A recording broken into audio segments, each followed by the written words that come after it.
भोजपुर का बिलोटी गांव इन दिनों सिर्फ एक गांव नहीं बल्कि एक सवाल, एक आंदोलन और एक प्रतीक बन चुका है। पुलिस एनकाउंटर में मारे गए भरत तिवारी के 13वीं से पहले गांव में हजारों लोगों की जुटने की तैयारी है। खेतों में टेंट और पलंग लगाए गए हैं। श्रद्धांजलि सभा के लिए विशाल पंडाल तैयार है और दूर दूर से लोग बिलोटी पहुंच रहे हैं। एक तरफ मां की आंखों में बेटे की जो है वो याद में आंसू है, तो दूसरी तरफ न्याय की मांग को लेकर गुस्सा और आक्रोश भी। भरत तिवारी की मौत अब सिर्फ एक परिवार का दर्द नहीं रह गया, बल्कि यह मामला पुलिस कार्रवाई, प्रशासनिक जवाबदेही और अलग अलग न्याय व्यवस्था पर बड़े सवाल खड़े कर रहा है। परिवार आरोपी पुलिस अधिकारियों की गिरफ्तारी, न्यायिक कार्रवाई और मुआवजे की मांग कर रहा है, जबकि अलग अलग सामाजिक और ब्राह्मण संगठन इस मुद्दे को लेकर खुलकर सामने आ चुकी है। 13वीं के बहाने बिलोटी गांव में जुट रही भीड़ इस बात का संकेत है कि यह मामला अब सामाजिक और राजनीतिक दोनों स्तरों पर बड़ा रूप ले चुका है। अब सबकी नजर न्यायिक जांच और सरकार के अगले कदम पर टिकी है कि आखिर सरकार का अगला कदम क्या कुछ होने वाला है। ऐसे में चलिए अब आपको बताते हैं कि आखिर इस खबर से सवाल क्या कुछ बनता है।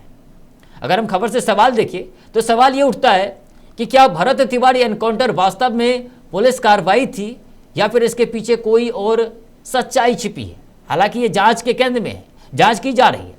खबर से सवाल यह भी कि परिवार की एफआईआर दर्ज होने के बावजूद आरोपी पुलिस कर्मियों की गिरफ्तारी में देरी क्यों हो रही है, आखिर इसके पीछे क्या कारण है। साथ ही साथ खबर से सवाल यह भी उठता है कि क्या इस मामले ने बिहार में पुलिस जवाबदेही और एनकाउंटर नीति पर नए सवाल खड़े कर दिए, और वह सवाल यह कि गलत एनकाउंटर भी किया जा सकता है। इस खबर से सवाल यह कि भरत तिवारी को लेकर बिहार ही नहीं बल्कि दूसरे राज्यों में भी समर्थन आखिर क्यों बढ़ता जा रहा है, क्यों उन्हें भगत सिंह का दर्जा दिया जा रहा है। साथ ही साथ इस खबर से सवाल यह भी कि महापंचायत और बढ़ते जन समर्थन का बिहार की राजनीति पर क्या असर पड़ सकता है, क्योंकि लगातार जिस तरीके से जन समर्थन बढ़ रहा है वो अपने पीछे कई सवाल भी छोड़ रहा है। साथ ही साथ खबर से सवाल यह भी कि क्या भरत तिवारी के नाम पर उठ रही आवाजें आने वाले दिनों में बड़े राजनीतिक मुद्दे में बदल सकती है, जहां पर अब यह मुद्दा भरत तिवारी से हटकर एक बड़ा राजनीतिक केंद्र भी बन सकता है। ऐसे में चलिए अब आपको पहले हम खबर का इतिहास बताते हैं कि इतिहास क्या कुछ कहता है। और अगर हम खबर का इतिहास देखें तो भोजपुर के बिलोटी गांव के रहने वाले भरत तिवारी पिछले कुछ समय से स्थानीय स्तर पर भ्रष्टाचार, प्रशासनिक अनियमितताओं और जन समस्याओं को लेकर लगातार आवाज उठा रहे हैं। ग्रामीणों के बीच उनकी पहचान एक मुखर और सक्रिय युवा के रूप में थी, इसीलिए उन्हें भगत सिंह का भी दर्जा मिला हुआ था। जून 2026 में पुलिस और भरत तिवारी के बीच हुए विवाद ने उस समय बड़ा मोड़ ले लिया, जब पुलिस कार्रवाई के दौरान उन्हें गोली लगी और बाद में इलाज के दौरान उनकी मौत हो गई। पुलिस ने इसे एनकाउंटर की कार्रवाई बताया, जबकि परिजनों और समर्थकों ने इसे फर्जी एनकाउंटर करार देते हुए निष्पक्ष जांच की मांग उठाई। घटना के बाद बिलोटी गांव आंदोलन का केंद्र बन गया। कैंडल मार्च, महापंचायत और विरोध प्रदर्शन लगातार आयोजित किए गए। परिवार ने एनकाउंटर में शामिल अधिकारियों और पुलिसकर्मियों पर कार्रवाई, 1 करोड़ रुपए का मुआवजा, शहीद का दर्जा और गांव का नाम भरत तिवारी के नाम पर रखने जैसी मांग सरकार के सामने रखी। मामले की गंभीरता को देखते हुए राज्य सरकार ने न्यायिक जांच के आदेश दिए और एक सेवानिवृत्त न्यायाधीश को जांच की जिम्मेदारी सौंपी गई। इस बीच अलग अलग सामाजिक और ब्राह्मण संगठनों ने भी मामले में हस्तक्षेप करते हुए न्याय की मांग को और तेज कर दिया। अब भरत तिवारी की 13वीं और प्रस्तावित महापंचायत को लेकर पूरे बिहार की नजरें बिलोटी गांव पे टिकी हुई है, और ये टिकी हुई है कि आखिर अब क्या होने वाला है। क्या 13वीं पर कुछ बड़ा होगा, क्योंकि जिस तरीके से लोग पहुंच रहे हैं, महापंचायत की जा रही है, ऐसे में कई सवाल खड़े होते हैं कि क्या इस महापंचायत का असर बिहार की राजनीति पे भी पड़ने वाला है। ऐसे में पर्दे के पीछे क्या कुछ चल रहा है, चलिए आपको बताते हैं। अगर हम पर्दे के पीछे देखें तो भरत तिवारी एनकाउंटर का मामला अब केवल एक पुलिस कार्रवाई या फिर एक परिवार के दर्द तक सीमित नहीं रह गया है, बल्कि यह बिहार में प्रशासन, पुलिस व्यवस्था और सामाजिक समीकरणों पर बड़ी बहस का कारण बन चुका है। एक तरफ पुलिस का दावा है कि कार्रवाई कानून व्यवस्था बनाए रखने के लिए की गई है, तो वहीं दूसरी ओर परिवार और समर्थकों का आरोप है कि भरत तिवारी को अपनी बात रखने और स्थानीय मुद्दों को उठाने की कीमत चुकानी पड़ी। घटना के बाद जिस तेजी से ग्रामीण सामाजिक संगठनों और अलग अलग राज्यों के लोगों का समर्थन भरत तिवारी के पक्ष में बढ़ा, उसने इस मामले को स्थानीय घटना से निकालकर प्रदेशव्यापी चर्चा का विषय बना दिया। ब्राह्मण संगठनों की सक्रियता, कैंडल मार्च, महापंचायत और न्याय की मांग ने इसे सामाजिक आंदोलन का स्वरूप दे दिया है, जिसके कारण राजनीतिक रूप से भी यह मामला संवेदनशील होता जा रहा है। विपक्ष सरकार और पुलिस प्रशासन की भूमिका पर सवाल उठा रहा है, जबकि सरकार न्याय की जांच के जरिए निष्पक्षता का संदेश देने की कोशिश कर रही है। आने वाले दिनों में जांच रिपोर्ट, पुलिस कर्मियों पर संभावित कार्रवाई और महापंचायत के फैसले इस मामले की दिशा तय करेंगे। सबसे बड़ा सवाल यही है कि क्या भरत तिवारी प्रकरण केवल एक एनकाउंटर विवाद बनकर रह जाएगा, या फिर बिहार में पुलिस जवाबदेही, प्रशासनिक पारदर्शिता और सामाजिक प्रतिनिधित्व पर एक बड़े विमर्श की शुरुआत करेगा।